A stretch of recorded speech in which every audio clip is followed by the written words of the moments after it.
Hello, everybody. We are always reliably here, 6 pm every Sunday, Spectrum Voices Conversation, to discuss the Facebook post that Harry puts on the Facebook page for Autistic Radio. Lots of stimulating conversation to come from that. Here we talk about what we're doing here at Autistic Radio and also Autistic Association, the charity that the autistic people here have created for themselves to support themselves and support their aims, the aims of equity in communication and representation of autistic people, which can be said colloquially as a seat at the table.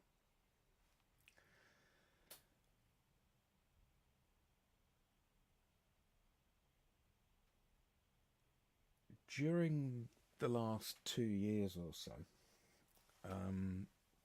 it's been an important project of ours to reach out to professionals, particularly those with backgrounds in behaviourism, and open a conversation with them to make that a broader inquiry in the open. Autistic people discussing behaviourism. And to this point, we will have created a number of recordings. We will have 30 different recordings, and by the time that the first series ends, it will be 20 different episodes in podcast that are available on the website. I mention this because I want us to discuss a change in direction. The last time, I think I made it clear that I wanted to move more towards the autistic side of things, and we talked about the 4x4 and we got that off the ground. I think where we are with ABA, PBS, autism, the big conversation now is that we have done everything we can, and it's now time for the professionals themselves to decide whether they want to take up the offer that we have created for them.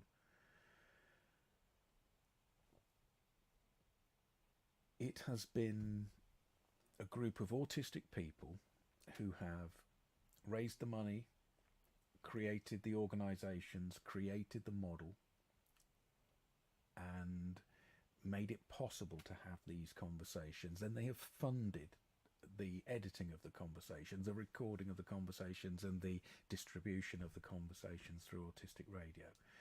That's all been funded by a group of autistic people through their charity.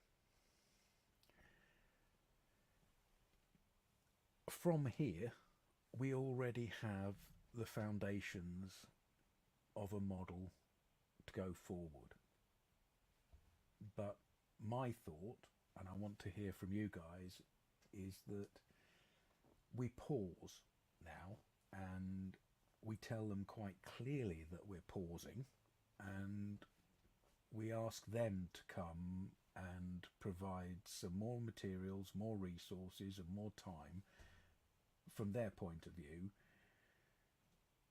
So it's kind of put up or shut up time.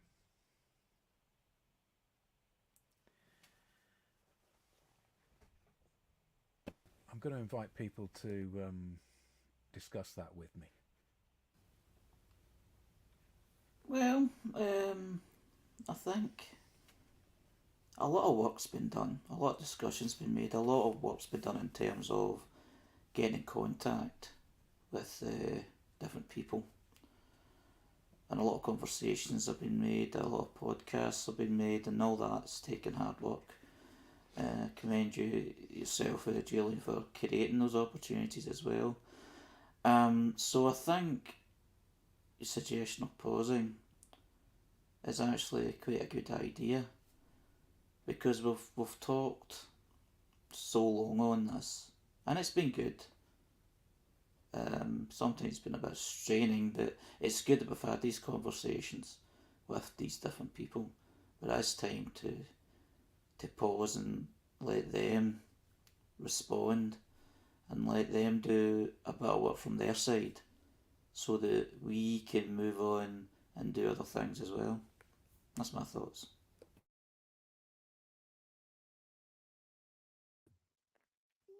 There's several folks in sort of rolling regularity.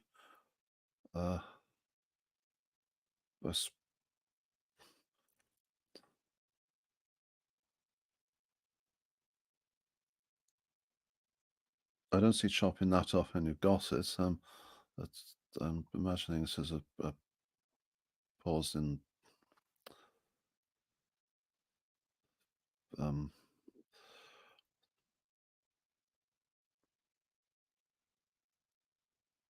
starting new ones, adding more.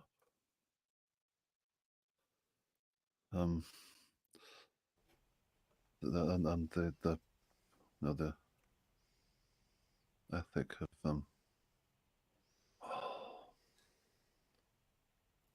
the ethic of a hearing sort of being to all. So they want them to bring things to want them to do to bring things to be heard. That's almost like a subtle shift from the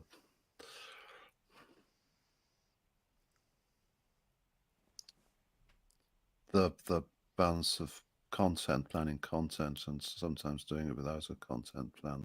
I think it's progressed to. I mean, they often have a sense of content, so it comes with them naturally. So I suppose that's not really much of a shift.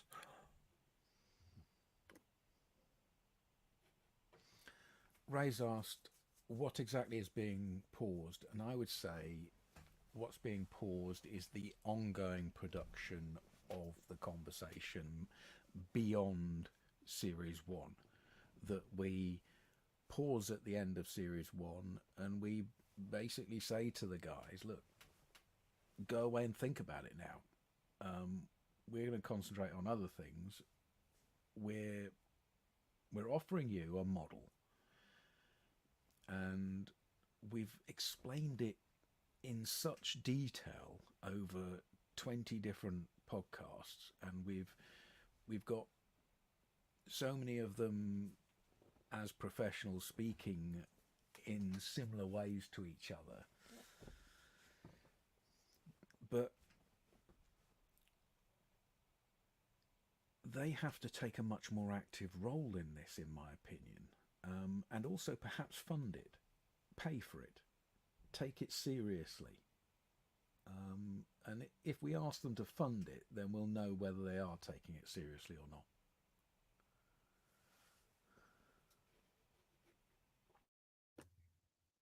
Is it costing anything now?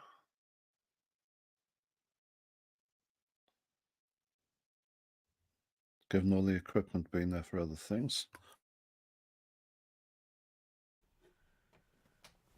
Okay, well, that's the other thing I need.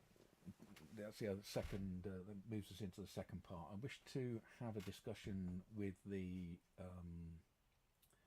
officers of Autistic Association, and I want to put out and explain how I am dealing with accounts at the moment. I want to explain where the money's coming from, where the donations are coming from, how much my family is putting in, and where the money is being spent through it. So that, but to answer the question immediately, Autistic Association does fund the production of the podcast and the distribution of the podcast in lots of ways. and we add our time to it, which is valuable. We add our time by taking part in the conversations, and we add time by working on them afterwards. And all of these things are given a monetary value within the accounts of Autistic Association, Autistic Radio, and my own personal tax affairs. Um, so yes, I would say it does cost. Um, just because we're volunteers doesn't mean we're not valuable.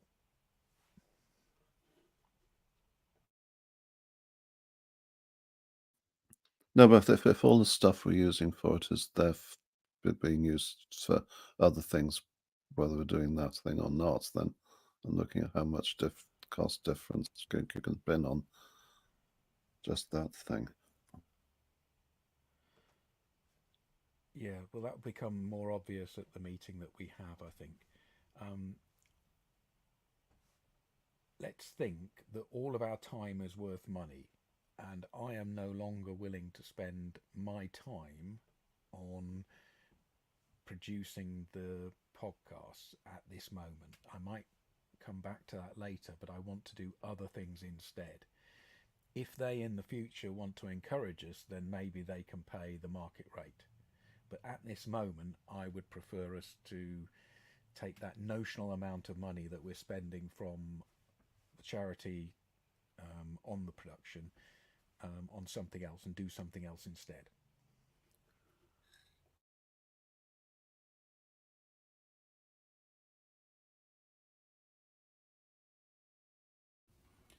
I'm fine with that. I know I can understand what Morris is just asking, but the way you're putting it forward is like we've a lot of times been focused on this particular topic, and obviously the topics with around this particular issue and questions that we've had. It's good to it would be good and healthy all round if we did move to something else, and if the people that we've been talking to want to continue that conversation, they can ask and they can provide the opportunity rather than us providing the opportunities for them to come in.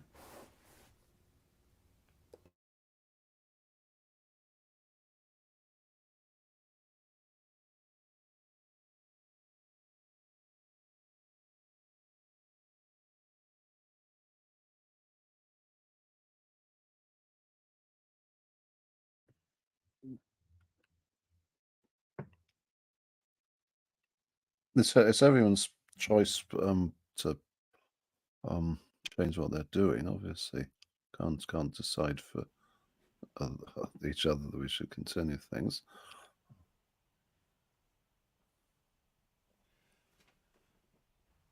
Over on Podbeam, Justin's asking if we're pausing now or if we're going to get on with the meeting soon. So I'm going to say, Justin, just give us a few more moments.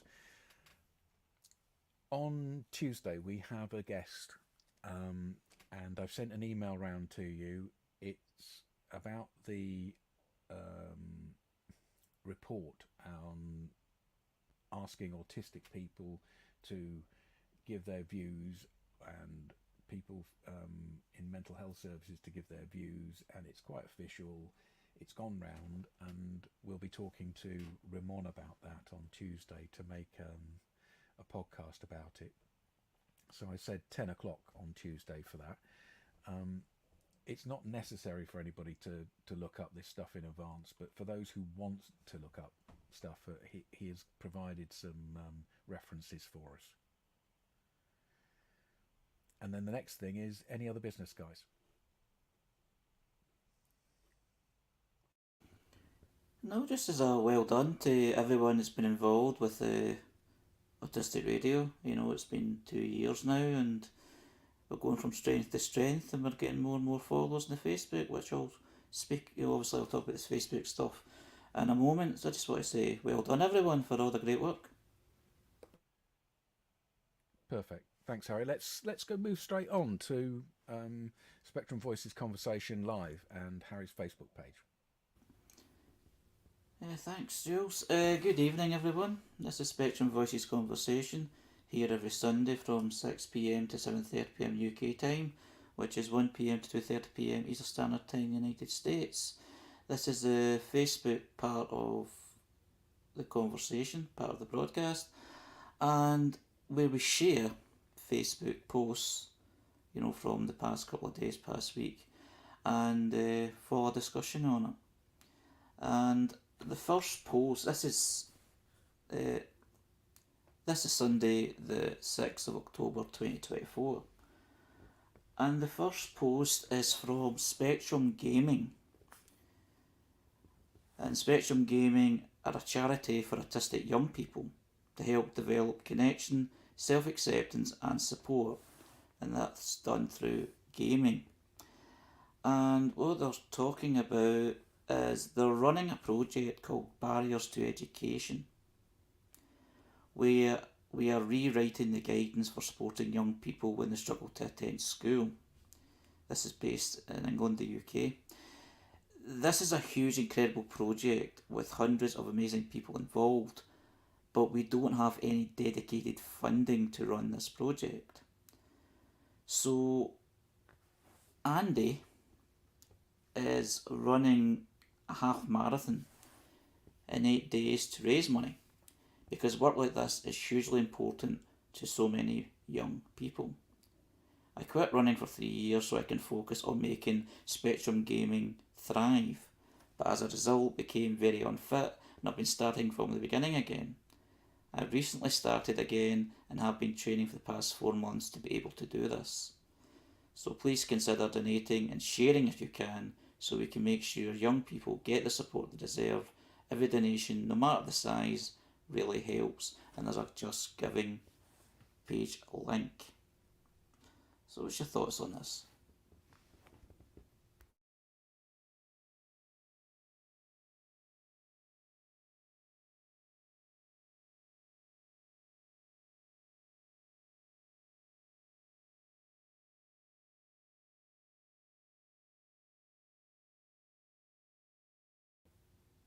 We've shared from Spectrum Gaming before, and they have provided a few updates and the stuff that they do out with what was discussed in the post.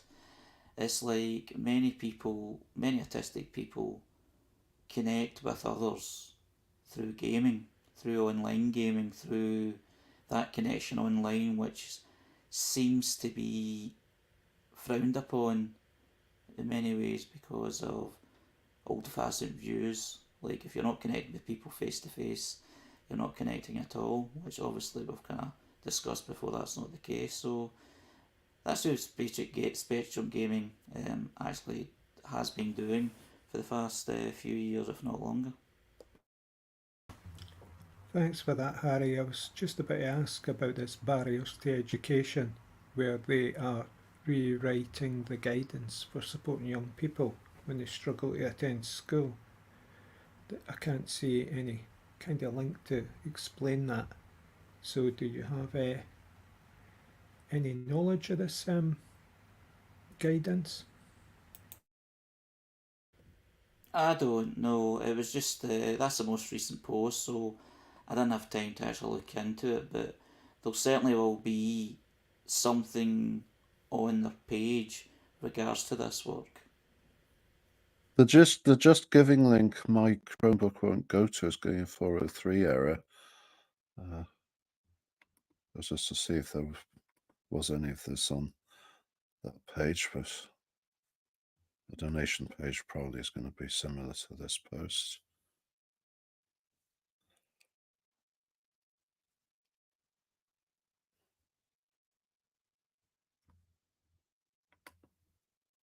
I mean, I clicked on it myself, and it's went straight to the Just Giving. Over £1,000. To be precise, £1,279 raised of a 1,500 target has been raised.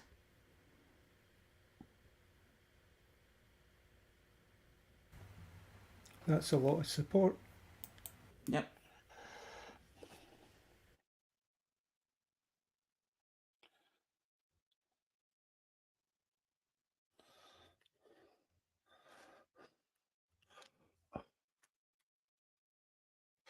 Obviously, I want to know whether the support is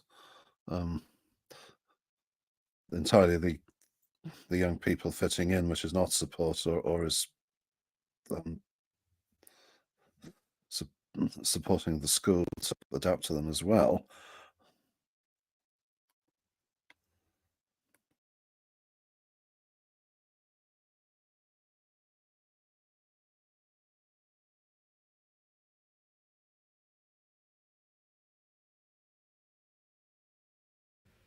Fair point.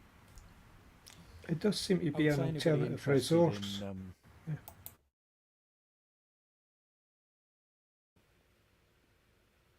Go on, Raymond, and Jules. No, I just thought it just seems to be it sounds like they've set up an alternative resource for kids to interact. Yeah. I think the idea is that they're working on that. So my guess is if you Google that part of it, or if you contact them through Facebook and you want to get involved and find out what that part of it is, that they might give you links.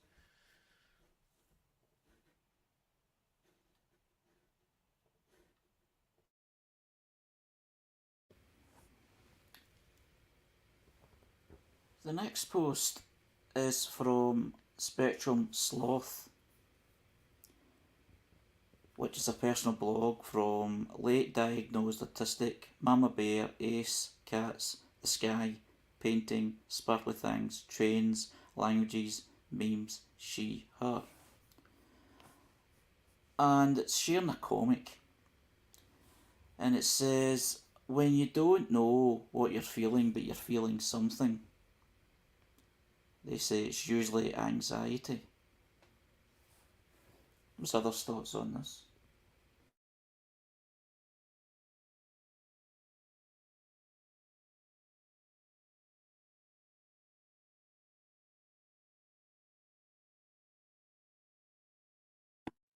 The first looks like the 70s cartoon character Barbara Papa.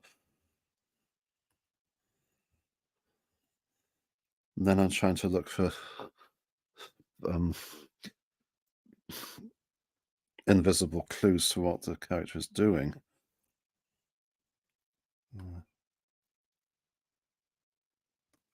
So I see that the character might be anxious over something that he's reading on the laptop. And it might be having anxiety affecting his breakfast, but I don't get this sitting in the corner one. Is it a queasy feeling because he's holding his arms around himself? It's usually anxiety. So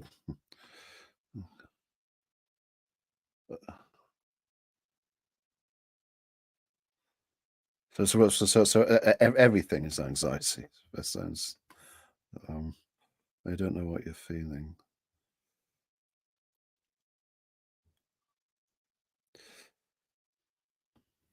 Depressing thought, really.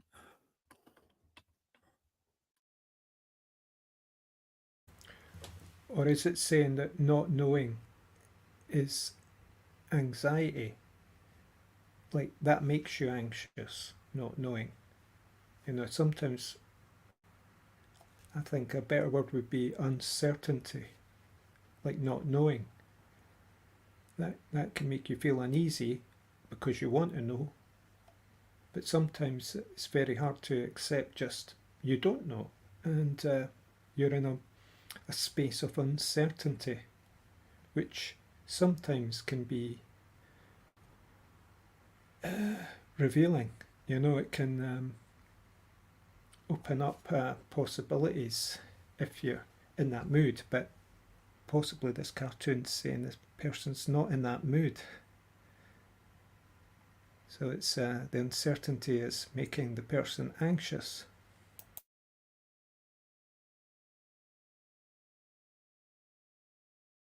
When I first looked at it, it kind of reminds me of me. Like the first one, it's like lying in bed, and I can recall it lying in bed sometimes. There's things on in my head that I need to do. Then I jump on into the laptop to try and look for information or try to resolve something. Something's kind of making me anxious. And then I take a rest from it. And then I have something to eat. That's the sort of kind of thing, go and get something to eat is a kind of comfort thing after feeling anxious, but feeling that I've kind of done something, then resting, and then having something to eat, and then maybe going back to bed. But I suppose there must be people having a feeling and they just don't know what it is, and it's bothering them. And a lot of it can be anxiety, but a lot of it can be, I suppose everything is connected to anxiety in some way or another, in terms of the negative thoughts, the feeling of dread, etc. It's an interesting topic, if a slightly depressing one in a way. When I'm anxious, I kind of know exactly what I'm feeling because it's so there, and it can be a number of different things. So that's why I'm kind of confused by this, but of course, that's what happens. I see a lot of these reactions could be to coping pressure, and then while having coping pressure could make you anxious about that. How do you distinguish that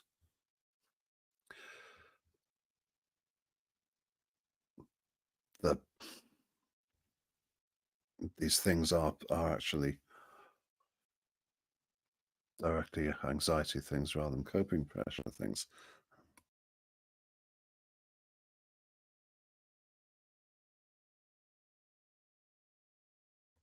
Overwhelm things, indeed, or overload things. So possible a lot happen at once, and some things, a couple of things among them are difficult.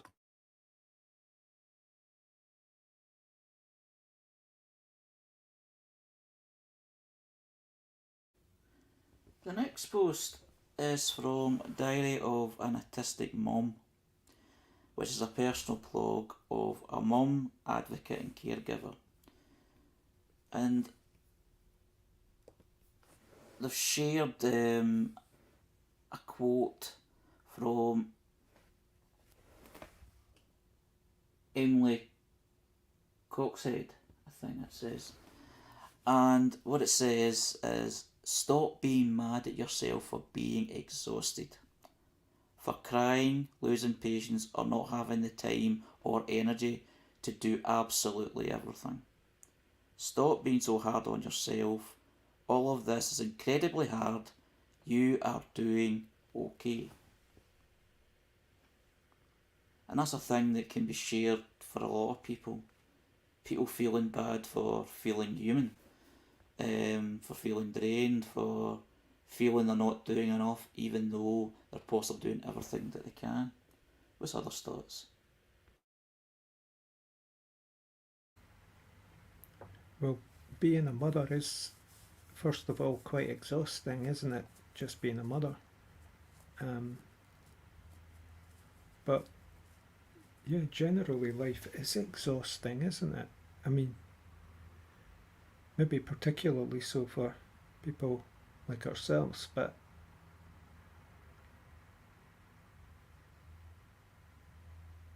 yeah, I was just reading it again there. Sorry, I'll let it go there.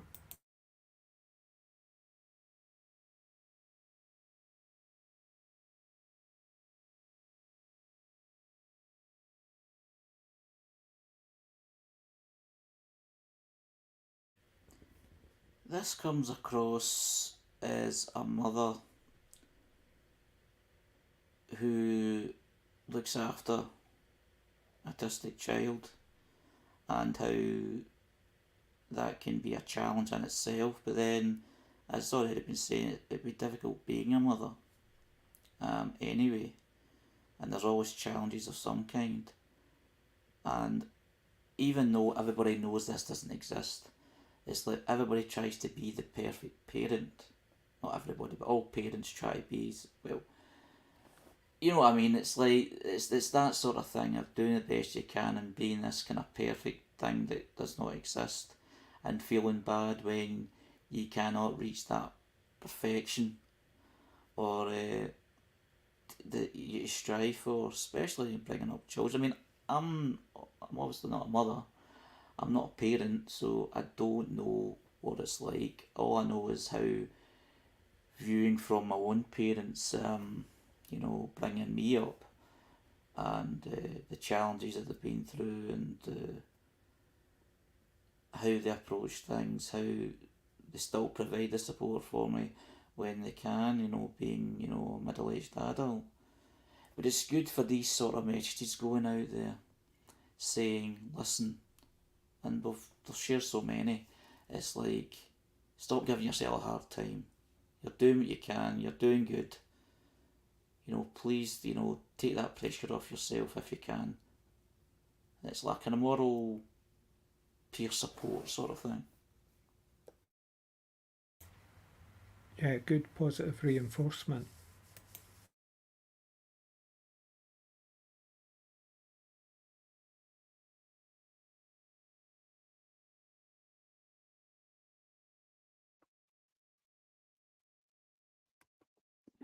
The historically thing for folks to go look like they're coping all the time, and that's support. Then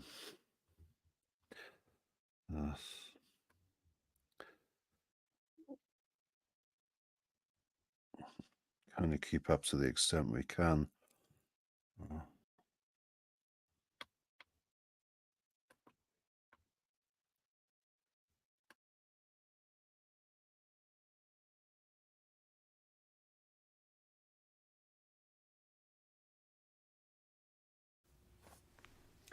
It seems to me that this post is for every human being. I know it's from Diary of an Autistic Mum, but not being hard on yourself and holding yourself up to this idea of perfection, perhaps, that doesn't exist, or how things should be done, that is another illusion. All these constructs that are put upon us, we need to allow ourselves to think ourselves out of them and escape from them, and let that pressure come off us. And I think that's what Autistic Mum is saying here in a lot of ways. Stop being mad at yourself for being exhausted, for putting all that work in. Don't be mad at yourself for expressing yourself emotionally. Give yourself a break. You deserve it. And when she says you're doing okay, yes, okay is good. I noticed that over on Podbeam in the texting, Justin says perfection. Perfection is a fantasy, I say. And Justin comes back with, we can all be a bit hard on ourselves at times. And previous to that, he was saying confusion, depression, negative thoughts, human existence, the uncertainty, the not knowing, the anxiety from the previous post. Yeah, I agree with Justin.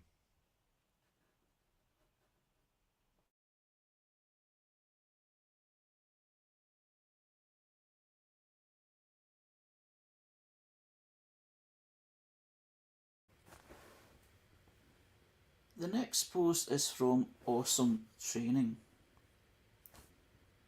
which is a autistic-led neuro-affirming training, mentoring, consultancy and support for people ready to make the world a better place for autistics. And they've shared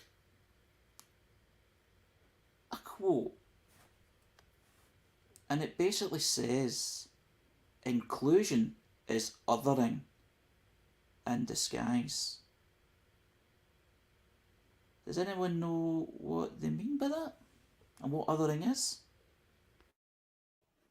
Yeah, I would describe it classifying one group of human being as separate from another, othering, putting somebody in another type of human category, classifying them.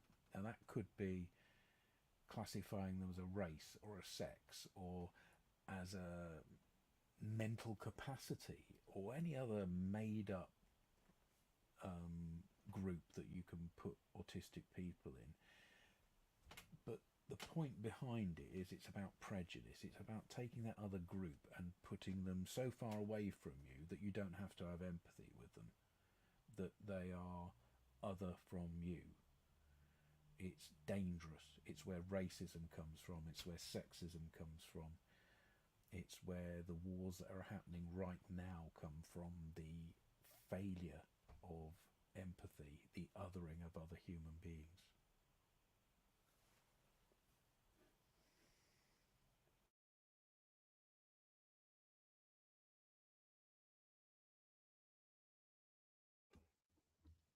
So according to this, we shouldn't have any equality laws. We should just leave it all back to the jungle again. Because really we're being racist and sexist by protecting folks against racism and sexism. It's an excuse. It's the excuse that I'm insulting you by saying what the problem is that society has created. So that in order to avoid insulting you, I'm going to ignore the problem. And then indeed, if you're excluded, continue to leave you excluded.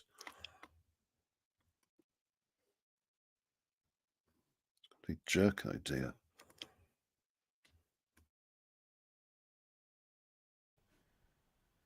I just want to point out to people during the recording that what's happened here is we have been spammed in our comments on Facebook by what looks to be a bot or somebody who says, "Thank you, sir," and then puts out a profile. They say they're Judith Sims, but they have a picture of somebody in a costume.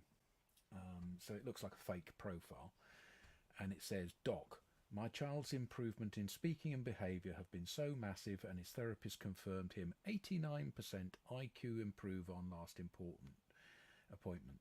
He is back to school with his mates. Thank you, sir."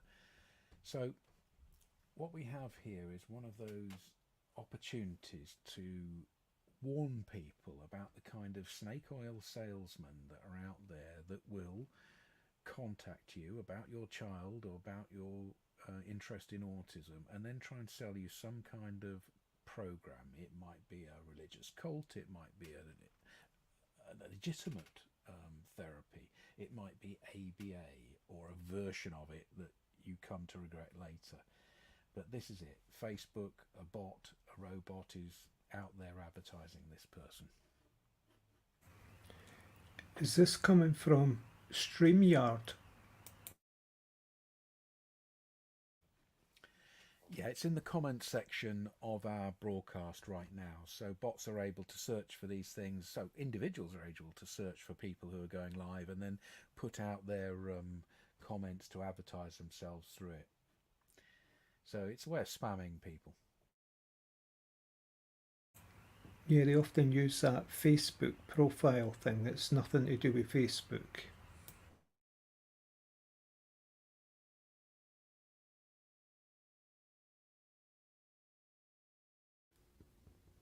Well, thanks, Jules, for giving that warning. It's very important for that to be raised because, unfortunately, it's a common thing, not just with ourselves, but all over Facebook and with all over social media and with all over the internet. The next post is from Autism to Max, who's a digital curator, adult autistic, also CPDSD and SPD. I'm also a wife, a mum, a Meemaw, proving it can be done. Based in Springfield, Missouri, United States. And what they've shared is a quote. And it says, "Don't underestimate me because I'm quiet. I know more than I say, think more than I speak. I observe more than you know. And that's something that has been raised many times again. Just because someone's quiet doesn't mean that they've got nothing to say. What's others' thoughts?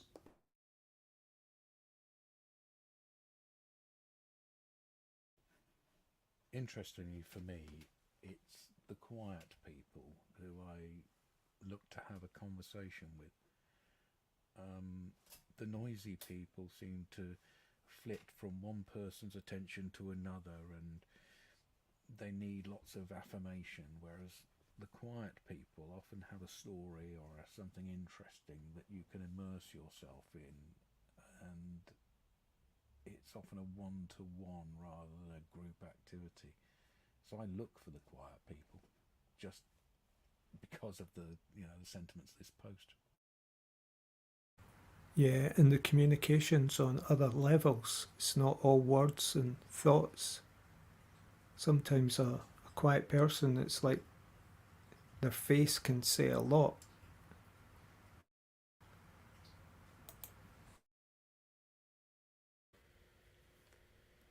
It kind of highlights to me and what I've learned is that you don't have to say any more than you feel you need to say, if you know what I mean. Like in meeting settings or like any setting. Because a lot of people I've noticed, some may be autistic, maybe not, but I think it's just a common societal thing, is a lot of people say a lot, but they don't actually say anything. Or they just say they answer a question in a long style, but they don't actually tell you any more than they would, given a shorter answer. And that's going to help me in things like minuting and things like that. And it also helps me sometimes when I don't speak at all. It's like you don't always have to speak. Sometimes you just listen, observe, maybe speak later. In fact, it's actually helped me a lot when we've done the podcast, because there's many podcasts that I don't really say anything. It's more listening. Then maybe add something later on, or maybe not at all. So it's something that people should maybe take on board, and not just take on board just because someone's not saying a lot doesn't mean they're not observing, they're not thinking, they're not, that sort of thing. That's what I had in my head.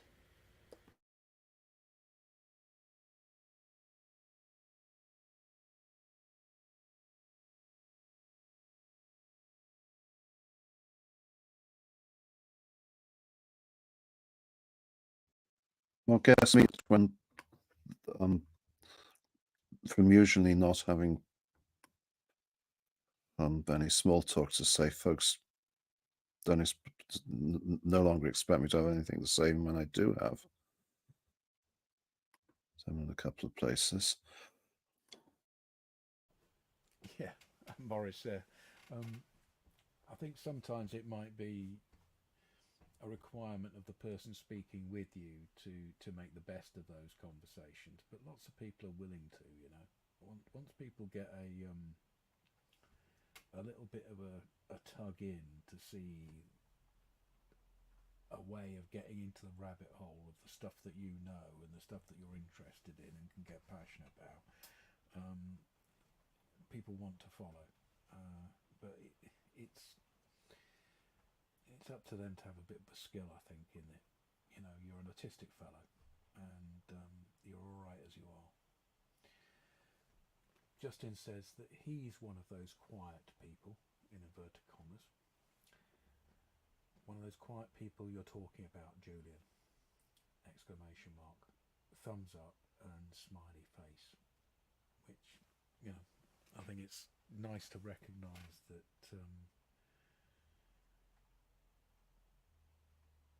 you are one of those quiet people, and that means that people will have to spend a little bit more time to bring out the best and find out, but when they do so they have the opportunity to find out deeper things than in superficial conversation, is my guess.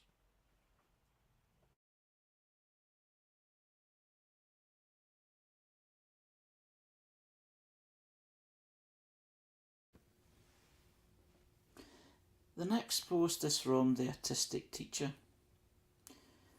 It was a public figure, autistic and proud, sharing insight and understanding to help the autistic community based in the UK. And they're basically saying that October the 5th, which was yesterday, was World Teacher Day. And from their experience, they're just saying it takes an amazing person to be a teacher. To all of you, happy World Teacher Day. And it's like an appreciation post for teachers in general, which I think should be shared more and more, because people take it for granted what it's like to be a teacher and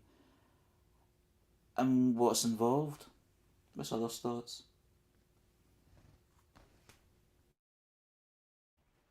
I have to say that when I was growing up and I was at school, I was not that positive towards the teaching profession. Um, but over my time as an adult, I've watched them get completely screwed over by various government projects and taken away from their vocation and put under enormous pressure with little value to the children. They seem to be a profession that has been degraded over decades in such an unfortunate way that has led to real difficulties in our society. You know, we have the opportunity now to use the infrastructure that we have with the excess schools that are built to have them as smaller institutions where teachers can do their jobs properly. But the teachers always seem to be at the bad end of things from government.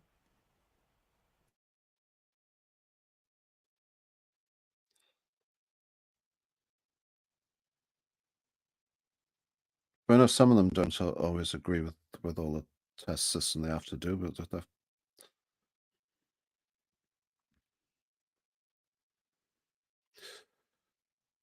there are enough of them who bloody do. And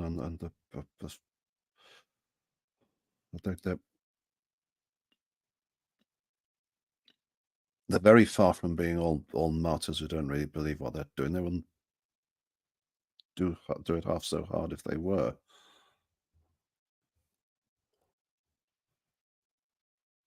So there can be no wishful illusions about bloody that. And if anything autistic people have seen is a disproof of this snort-worthy post. I'm sorry you feel like that, Morris. I know that there are enormous reservations that you can put on the way autistic people are treated by the education system, and that has been a pretty tough situation over many, many years. And I get where you're coming from on that. I have been close to teachers in the last few decades because I've had a daughter going all the way through the education system, right the way to tertiary education. And so my experience of them during that has tempered the the difficulty and the anger I had with them as an adolescent, I would say.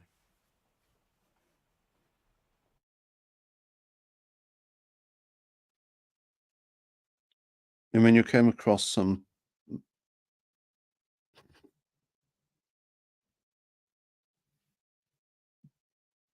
ones doing relatively better, and the thing that should change your view of the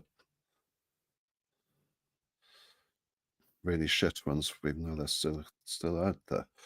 I think that's differently practicing folks in any line of work each represent themselves and don't invalidate the real experience of the other strains.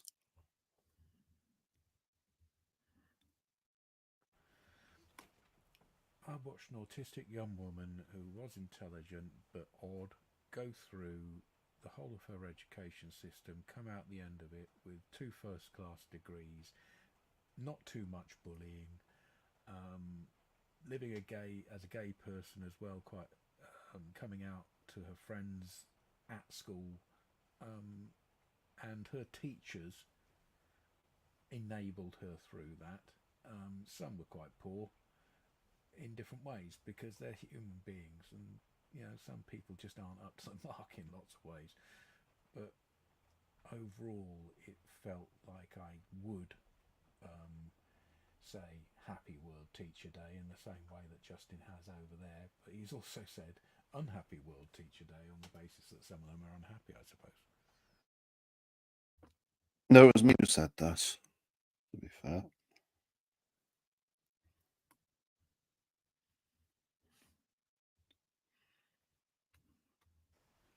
I apologise. And so you have said in text, in bold letters, Unhappy World Teacher Day. So there's a balance.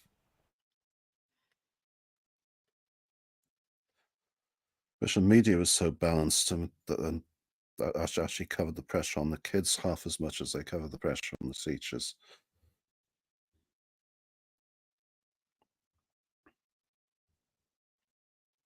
Where the pressure comes from the government or gratuitously from the teachers, which both happen in different places. You are right to point out that there is enormous pressure put on kids, and there are different people who have different ideas about where the failing is, and more it seems people taking their kids out of conventional education seems to be a good enough idea, which is unfortunate because it does limit somebody's choices in society. But yeah, it really is a tough one, this.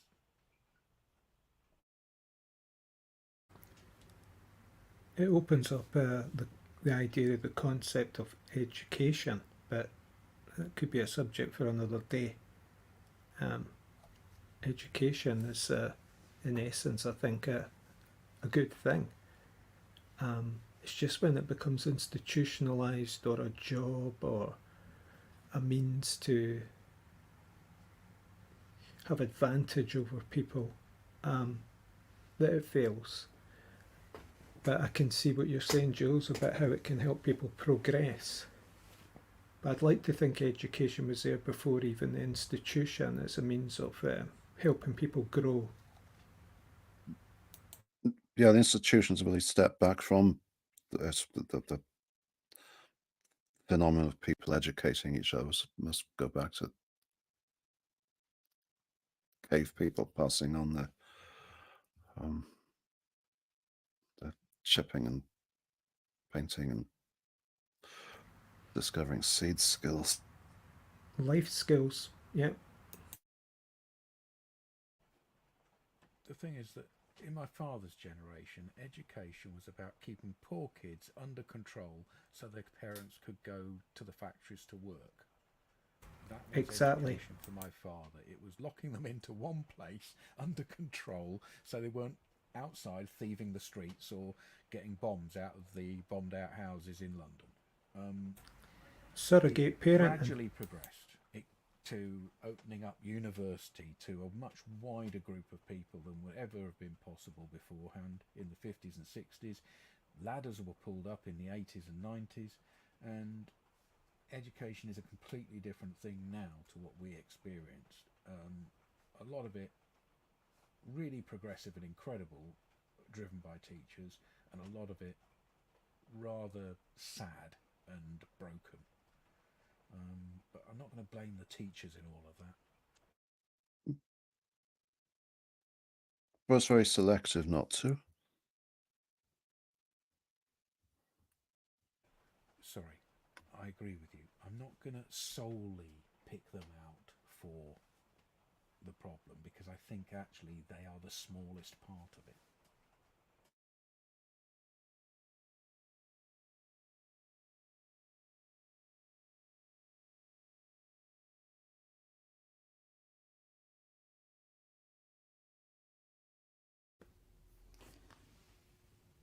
next post is from Autism Together, who are a charity organisation and is one of the leading providers of autism services and support in the UK. And what they've shared is about a cinema, the Light Cinema in New Brighton in Wirral. And it's talking about autism friendly screenings. And it's talking about they are animated movies on at the weekend, plus an extra showing on the Monday, perfect for autistic adults. And it's talking about family friendly. 2% Wolf is showing. There's an animated double bill of Big Bad Wolf plus Wallace and Gromit, The Wrong Trousers.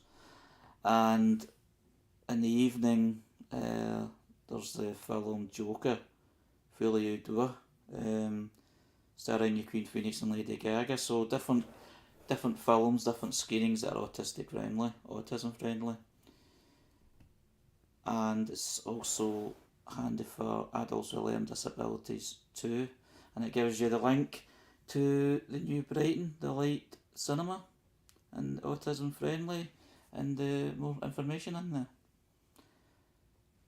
Has anybody experienced autism friendly cinema or autism friendly things that they're trying to provide these days for people, particularly children? I think the Cali has it. I noticed it recently when I was looking into, timings for something recently. But I think it's only one day a week. I'm not sure. Or one. Yeah, one. Maybe Morris would know about this. I'm not sure.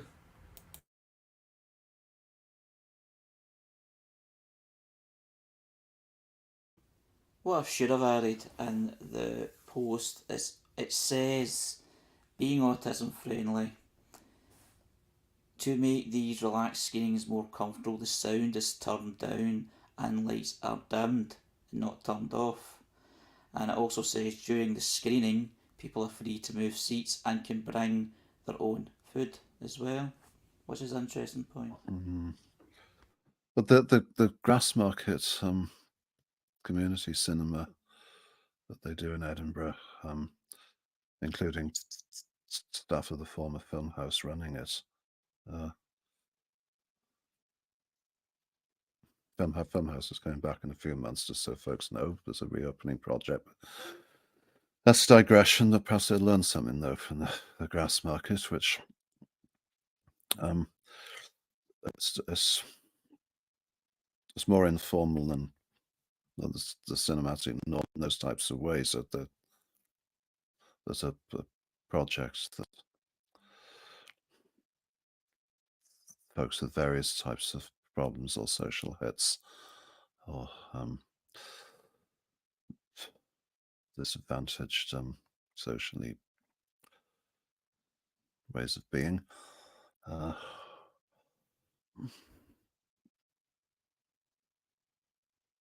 Can be the freedom that helps them cope with it. Incidentally, illustrating it exactly the same thing would be beneficial in classrooms, and how many bloody teachers are not allowing that. The society is far better allowing these sort of things for adults. But as I say, that one is a model which sounds similar to what this actual cinema is describing. I've never been to such a screening in like a real ordinary commercial cinema, because there's just not enough films that I like to match myself to such a screening. Just too many films have hard emotional pain in them. So the majority of films, the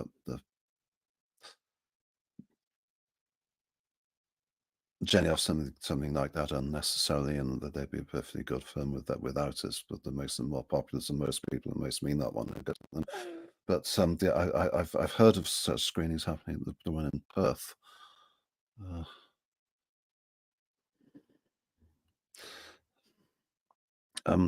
Edinburgh Museum has autism friendly days too. I've passed on circulars to Elas from a promotional worker there. So it is sort of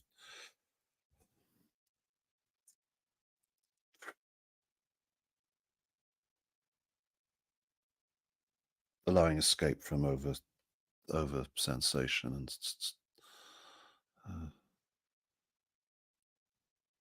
quietening the ambience a bit.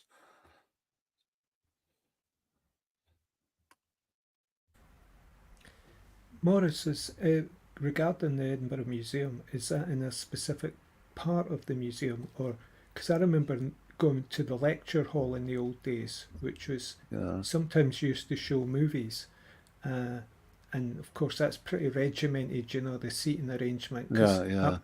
I'm one of these guys that likes to get up and move around in a public setting. Yeah. I think there were quiet hours at the museum overall, so I could hunt back for old posts about it and get back to you when we're on the next question.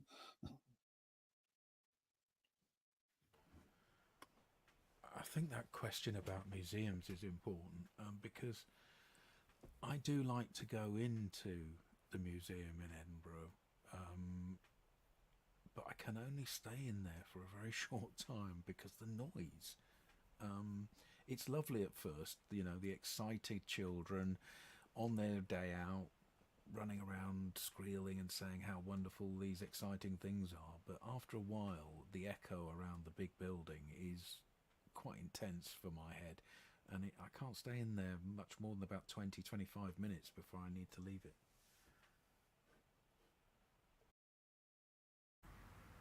I do remember it having these little secret nooks and crannies that you had to really explore and find, especially where sort of like Aboriginal wildlife was represented or something like that, and the lighting was a bit more subdued in those areas, and yeah, it was quieter. And I imagine they've got these cozy spaces now where they must be able to do this sensory accommodation. But it's been so long since I've been to some of these places, I'd probably not know where I was. I've got a post for you from April. It seems that was the last of a trial run. Our trial monthly relaxed opening hours. It was at 10 to 11 on a Sunday, that one was. And this was during the Science Festival too, with adapted access to it. Activities in the museum during this time, wherever possible, noisy interactives will be turned down or switched off. A quiet space will be available, as will free to borrow sensory resources, e.g. ear defenders and sensory maps.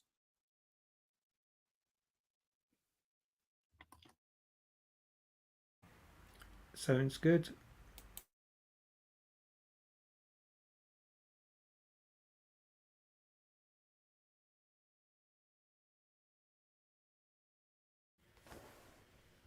The next post is from ICANN Network Limited,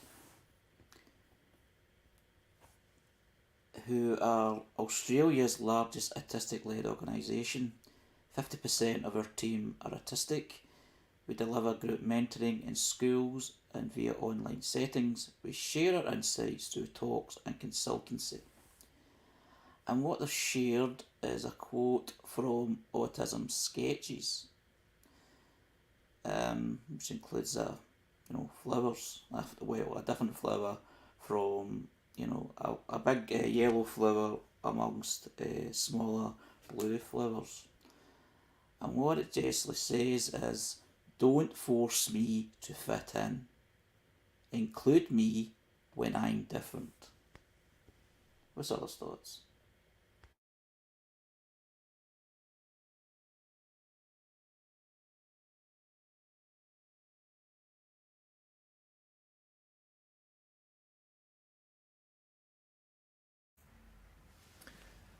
I've been noticing there's a big autistic world out there, like an autistic culture, and this one specifically, Australia.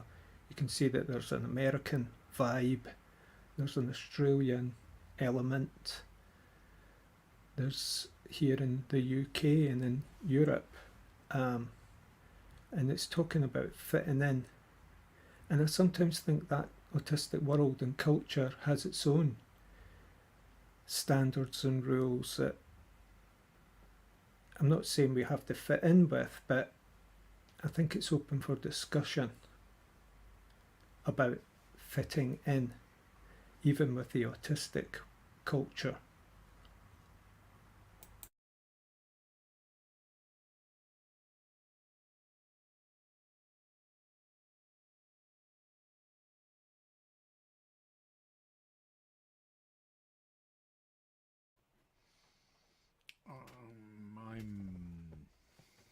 I'm not really that comfortable with the displays of autistic culture that I see out there.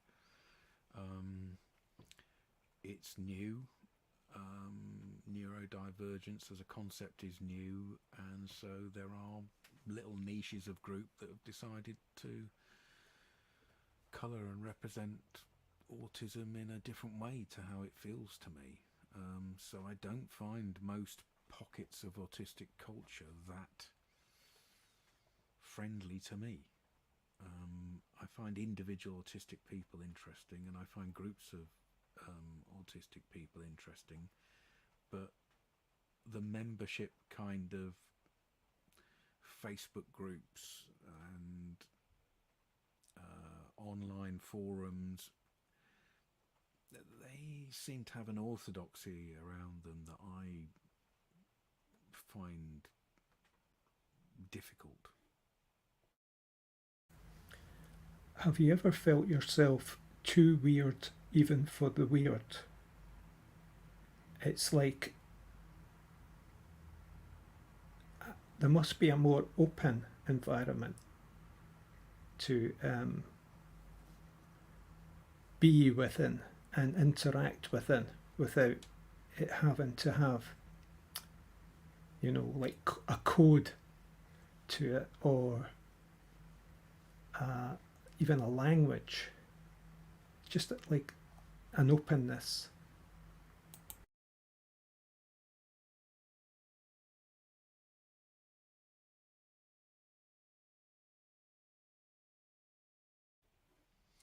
I have to say that I don't find myself too anything. I don't find myself too weird.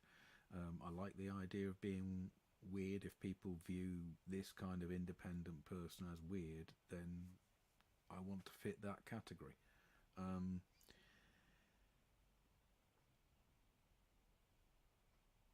It's an orthodoxy that I see being promoted by a few characters that I shy away from because I can't be bothered with it.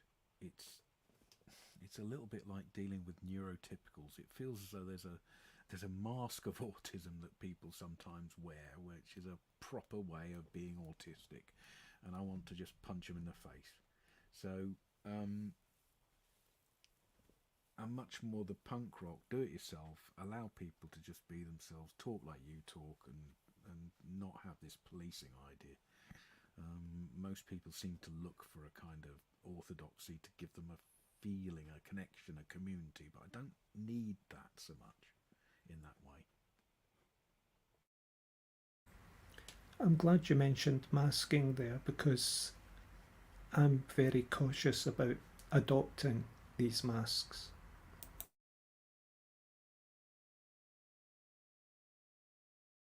Well, the thing is, I wear lots of masks. I wear them consciously, but the masking that people find is taking over their lives and their psyche, the damaging masking, I think is not so much part of my experience. I'm a fortunate man, you know?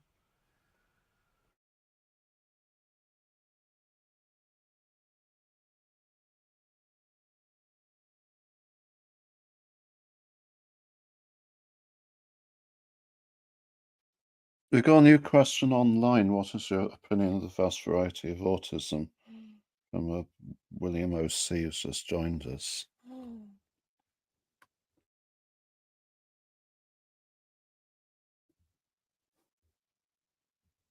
I think mine is I'd like to be, to be safer to describe very varying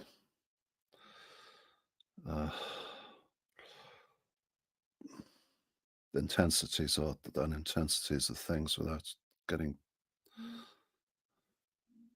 taken to be othering by it. I've even been sometimes taken for that when describing my own needs.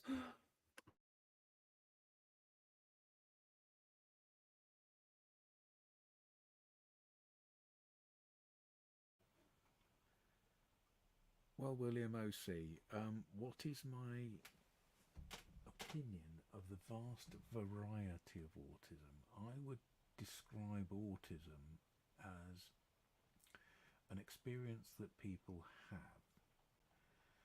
that is often so associated with other things that the vast variety of autism that you describe is actually autism plus something else, or autism plus another label.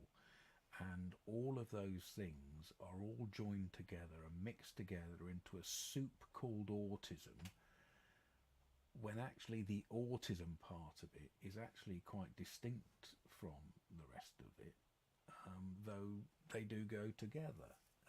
You can be autistic only. You do not have to have all these other labels that go with it, and I think that's missed. The variety of autism is a lot of other things added to the soup of autism as it's described.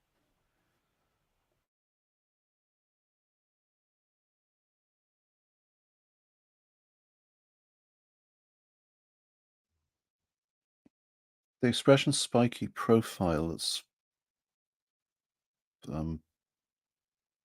very valuable against expectations of education skills, for one thing, and Rain Man type stuff. No, that the folks mustn't assume the uniformity of manifestations of the attributes. Going up a rabbit hole of big words there, didn't I? But it's brings out that the components, the sub components, the items that can make up autism, I mean, the different types of items, the social strand and the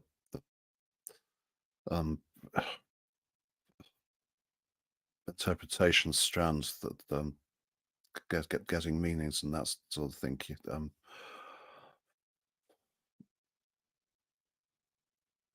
That from reasoning past. So it's a social instinct thing, and the senses, all of those things can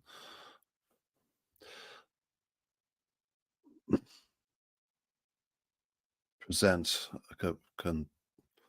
present and occur both at different levels and different combinations, sort of a random colorful palette.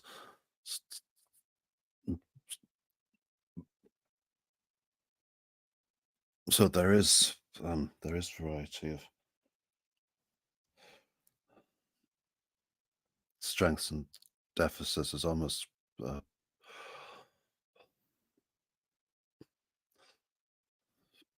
random numbers in a hat.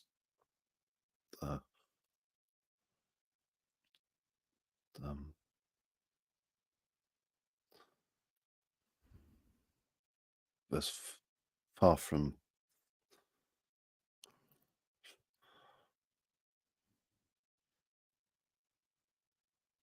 a set pattern. It's completely opposite of a set pattern, and so more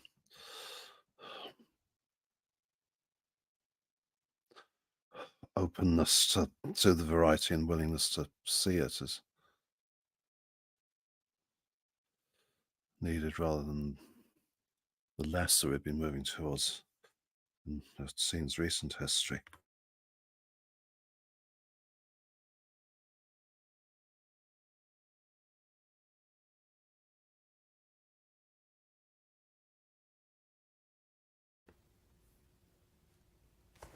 The next post is from Herefordshire and Worcestershire Sendias, and it's talking about a neurodivergence zone in the SEND local offer website.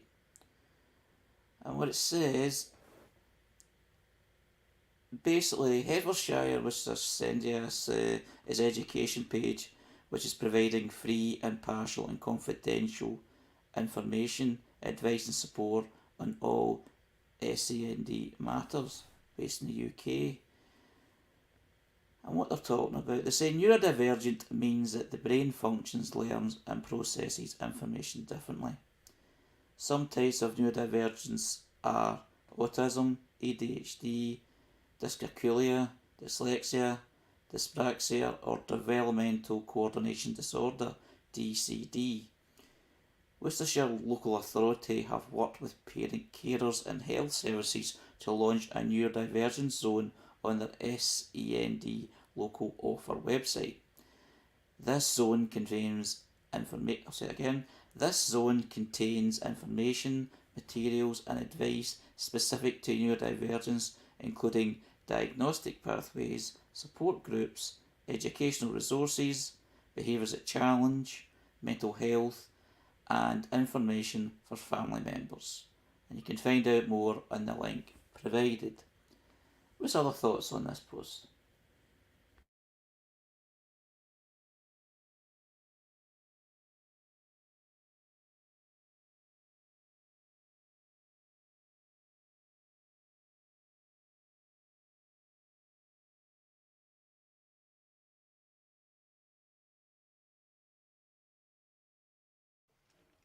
Well, I've just been following the links to the website, and first of all, I'm on the Worcestershire.gov site, the neurodivergent zone, as they call it, and the language looks pretty good.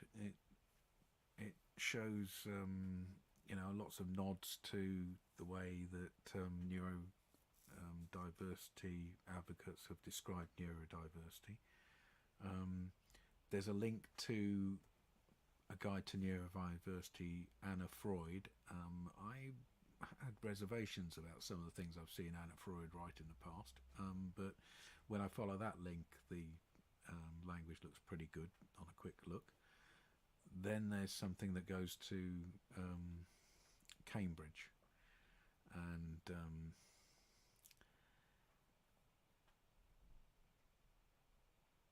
again, this is a place where all of the language has been changed and written to make it discuss things in a neurodivergent paradigm. A real big change from what we would have seen in the past if we clicked on links.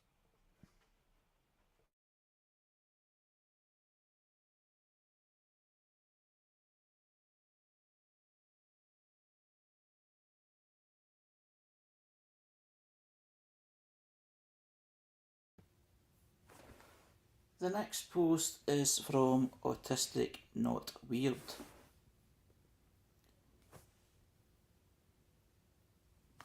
Which is articles and insight about autism from Chris Bonello, an autistic author, advocate, speaker and former teachers. All articles copyright Chris Bonello 2015 to 2022.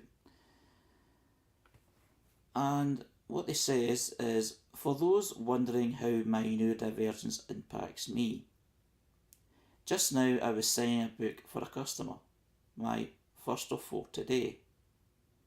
Then I thought, that word's a bit scruffy. I wonder what this child's going to think of my handwriting. Then I thought, I wonder what an actual handwriting analyst would think of it, and whether they'll be able to see signs of burnout and faltering attention to detail. Then I remembered a friend introducing me to a handwriting analyst when I was 17, and her ability to discern a surprising amount about me from a page of my handwriting. Then I remembered the same friend once accused of experimenting with witchcraft because he gave word divining a go. Then I tried to remember whether word divining has been scientifically discredited or whether it is really derived from a subconscious human instinct like I was once told. Long story short, I've signed one book out of 4 and now I'm googling water divining. What's other thoughts? It's all divination.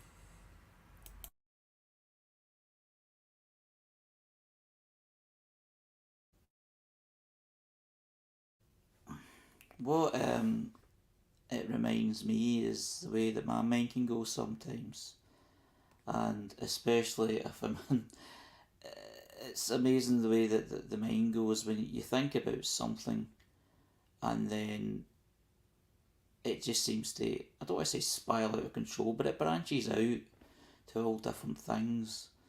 I mean, I do it to myself when I'm online. It's like Wikipedia, for instance. I'll look at a particular topic that I'm interested in, or a particular person that I want to read about, and then it's got all these different links to different things depending what it's describing, what it's talking about. And it seems like my mind's like that. It just sort of kind of branches out to somewhere else, and then you sometimes forget what you were thinking about in the first place. And it also reminds me of how I can sometimes tell a long story, even though that a couple of sentences would suffice. It's an interesting one. Not a criticism or anything, just interesting.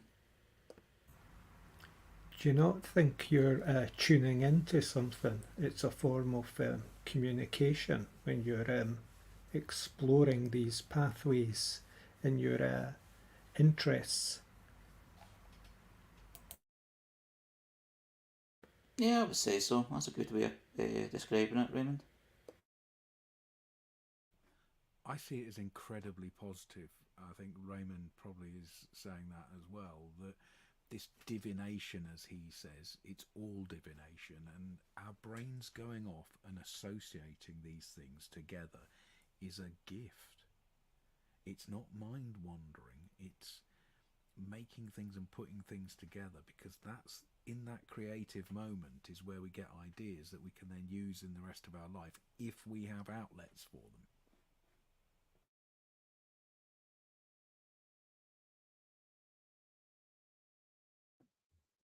Because what actual thinking mind does is actually thinks angles and one thing's insight on another. That actually shows curiosity and searchingness.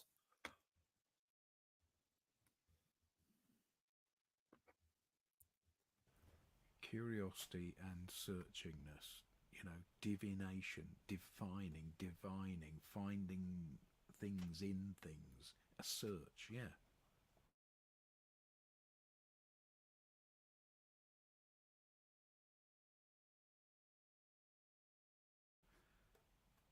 Detector says that they call it the library.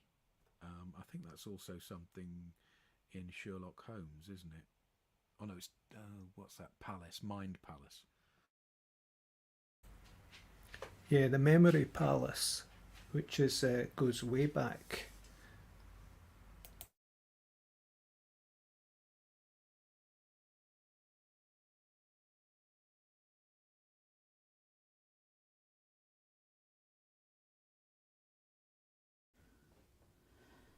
The last post I'll share tonight is from That Spicy Autistic Femme, who's a blogger, a diagnosed autistic female sharing things I relate to and or agree with.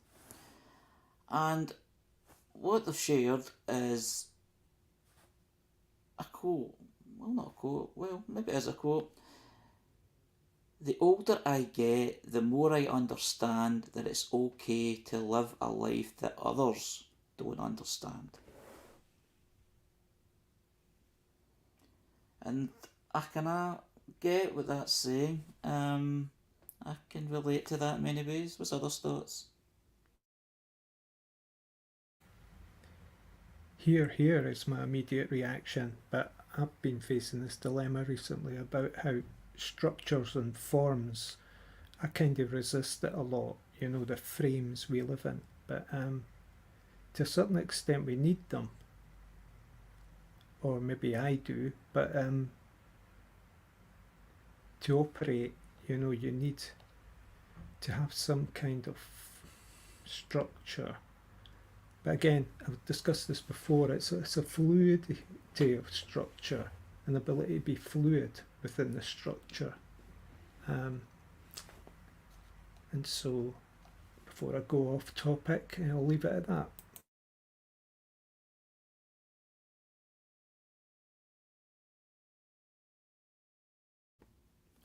Yeah, I think I've said this many times before, I actually used to feel odd or guilty even because the way that my life is kind of evolved, the routines I've got, the things that I do, the lack of employment that I've had, even though I've had a lot of work, it comes down to that. And it's like, don't feel bad for that. You're not harming anybody. It's like, even if there's many people out there that don't understand why my life's the way it is, it's okay anyway. It doesn't matter. Because as long as I'm comfortable with my life, which I am, that's all that really matters. As long as I'm not hurting others, which I'm not, that also matters. If other people think that it's strange the way my life is or strange the way I am altogether, it's just some people have those thoughts and that's just the way it is. It won't lose sleep over it.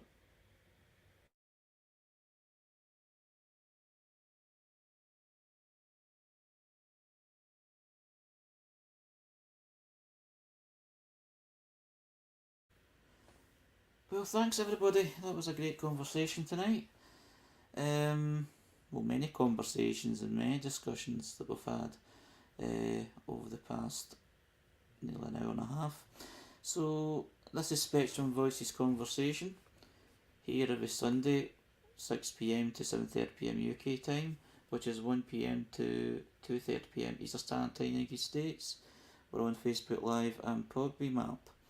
And before I go, I'd like to thank people for sharing those posts that we discussed, and it gave us a good template for the discussion, which was quite lengthy and interesting and different each time that we share a post. So, no avoidance.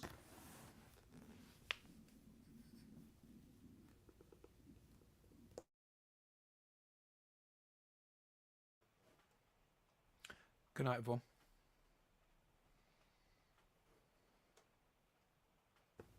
Good night.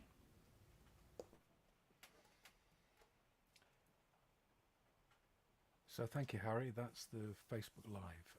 And now we look at what we've been doing in the open meeting for autisticradio.com and autisticassociation.org.